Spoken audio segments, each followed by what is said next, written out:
the biggest flaw of this system is that it strips any value from the orange and yellow ranks and reduces a lot the value of ruler and red ranks.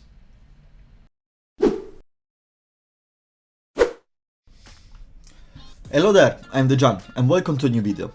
So today we are gonna be talking about ranked once again, but I tried to set up the conversation for something a bit different.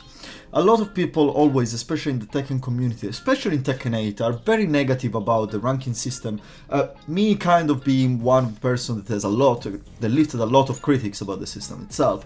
But as well, what the criticism of the people are bringing up is like how a lot of people reaching high ranks are actually not deserving those ranks, or they don't represent what those ranks used to represent in Tekken 7. The main one being, blue ranks in Tekken 7 used to be very good, but now blue ranks cannot even place a simple 10 frame punishes. Well, I honestly think this is due of a different base of the game, being way more aggressive, and therefore prizing and increasing the ranks of people that play very aggressive characters until a certain point.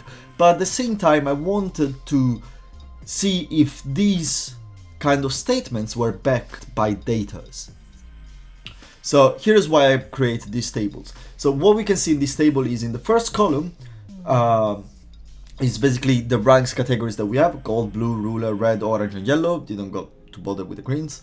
And then the second column is Tekken 8, and the percentage they represent the amount of people that achieved the rank, so the player base that is actually residing in the rank. The second percentage is Tekken 7 pre-inflection, which is the end of Season 3, the beginning of Season 4. And the last one is Tekken 7 at the end of his life cycle, basically, which is the last rank that we have. The first thing that comes at glance is that for gold and blue ranks, the datas are very similar within each other. So you can see that in gold ranks, in Tekken 8, roughly the 3% of the player base achieved that rank, which is a Tekken King and above, and Tekken 7 pre-inflection is the 3% that achieved Emperor, which was the first rank after the blue group.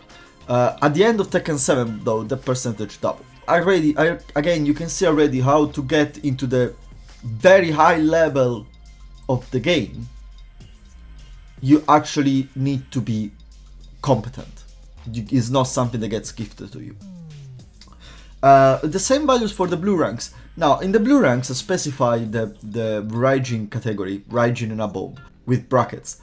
Because, especially in Tekken 8, getting to Fujin is way easier than getting to Raijin. Because it's where the ranking point system changes, and instead of winning more points than what you lose way more than what you win. You can see that 15% of the player base in Tekken 8 is actually Fujin.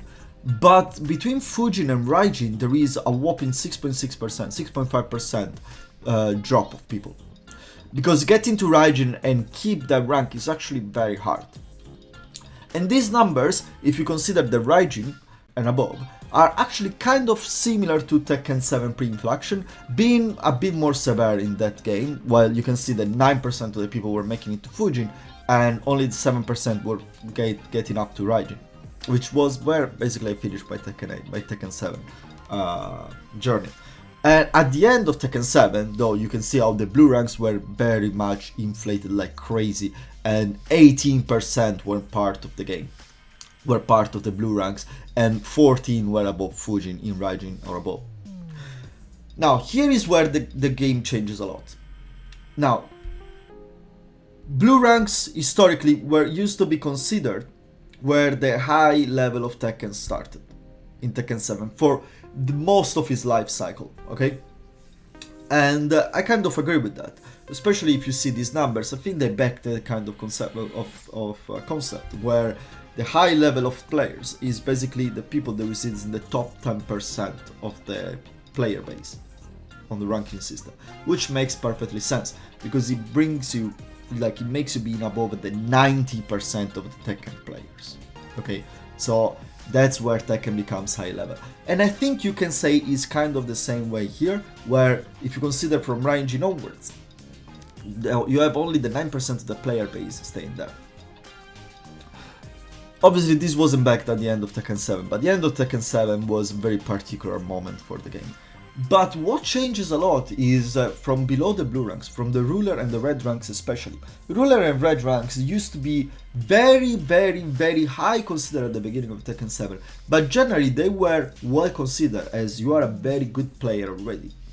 In Tekken 8 though, this kind of concept a bit fade away, and I think is because of the ranking system itself that make the ranks itself, these two especially rank categories themselves, lose a lot of their value.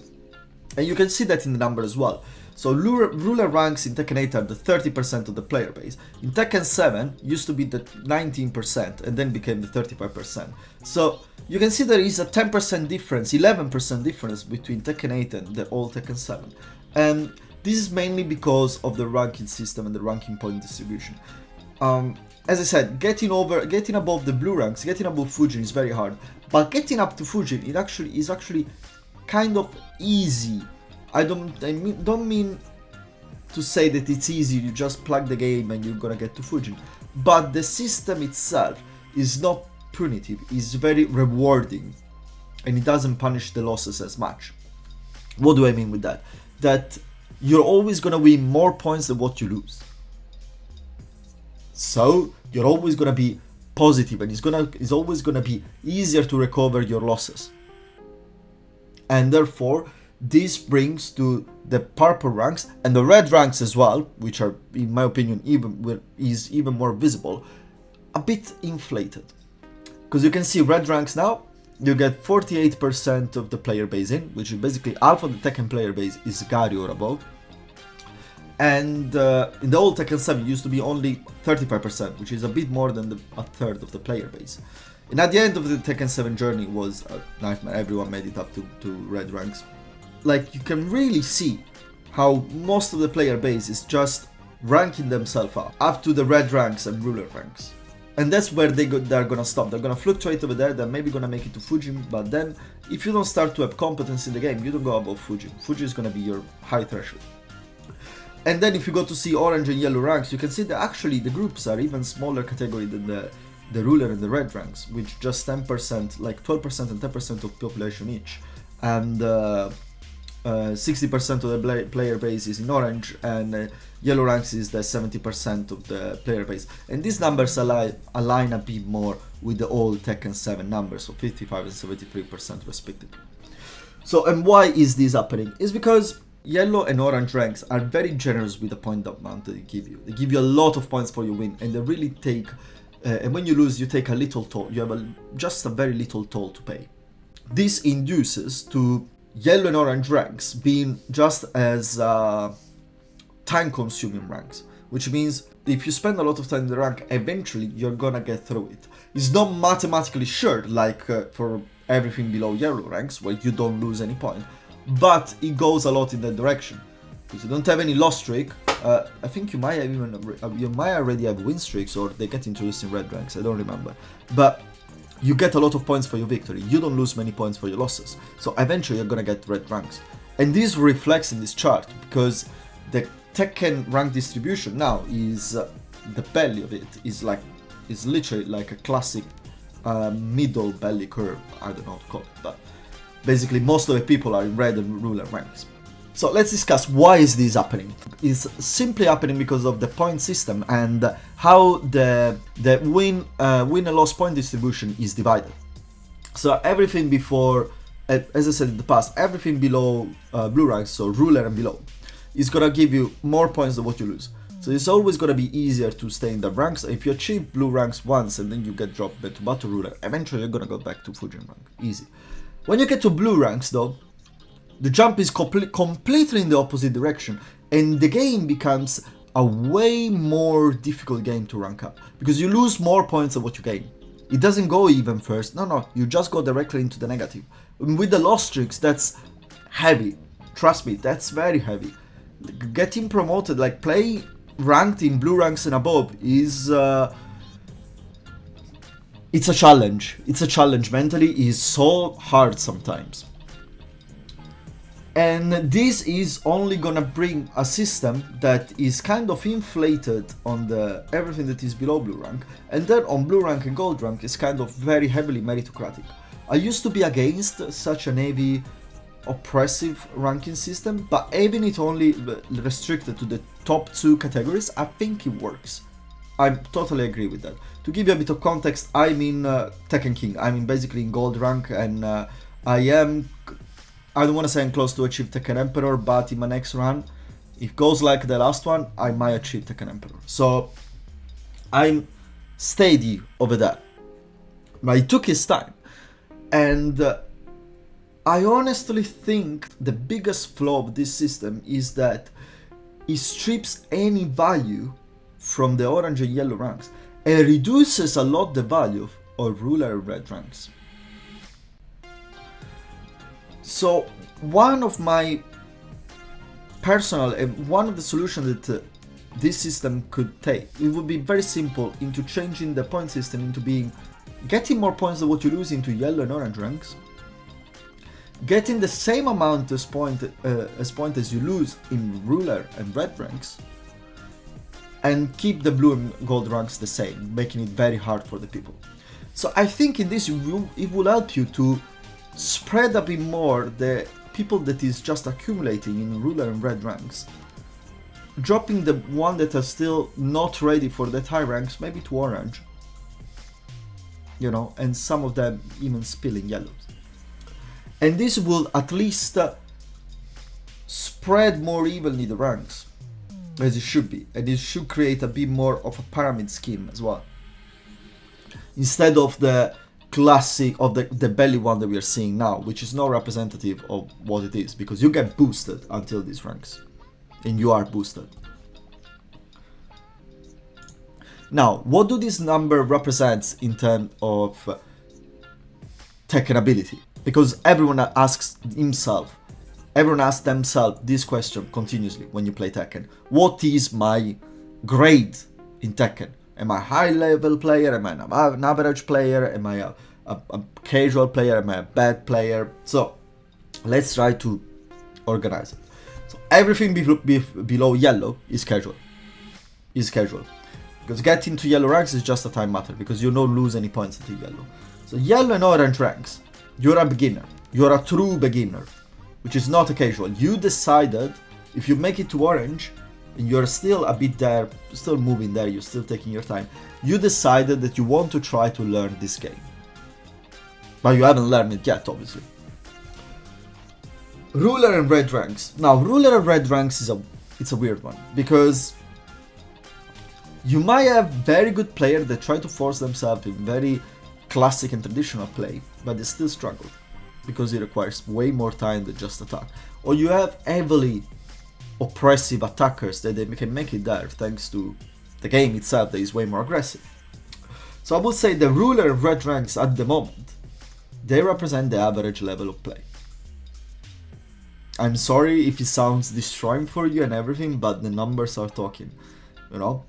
If you are above 50% of the player base, you are in the average, okay? If you are, and now, don't hate me for what I'm going to say. Fujin falls, in my opinion, into the average level of play. Fujin is the last of the average level of play. And is mainly because of how easy due the ranking system is to achieve Fujin. If you get promoted to Raijin and you stay there and you start to fluctuate between Raijin and Kishin, then that's different. That's no more average. But until you are in Fujin, in my opinion, nowadays is still average. That's how it feels, and it feels like this still. It's the very high end of the average. You are one step away. You are way more competent than someone that is in red ranks. I'm not saying that being Fujin is like being in red ranks. That's absolutely not true. But it's not yet high Tekken. That's not yet there. And I was someone that fluctuated in blue ranks a lot before getting steady into the gold ranks. And I would have thought that if I would have heard this when I was over there, I would have think like, what the fuck is he saying? But no, that's the truth, and it's a hard pill to swallow. And Raijin and above, when you are in the top, when you are 9% and above the player base, you know, I think you could say you are in the high level of play. You are in the higher level of play. What is the real high level Tekken, obviously, is the gold ranks. Once you achieve the gold ranks, once you start to play constantly against these ranks, it's a different game. It's a different game every single time. To be more precise, actually, to specify what is high level and what is higher level, which is very important in my opinion in this game, I think everything above Raijin is high level.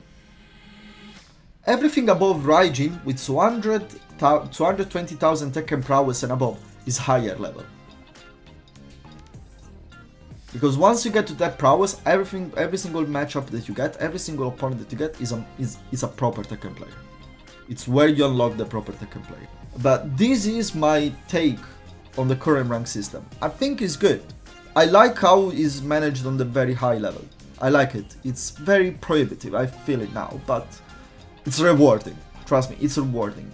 I think these ranks over here, down here, they're losing a bit their value. And they needed a bit more difficulty over here.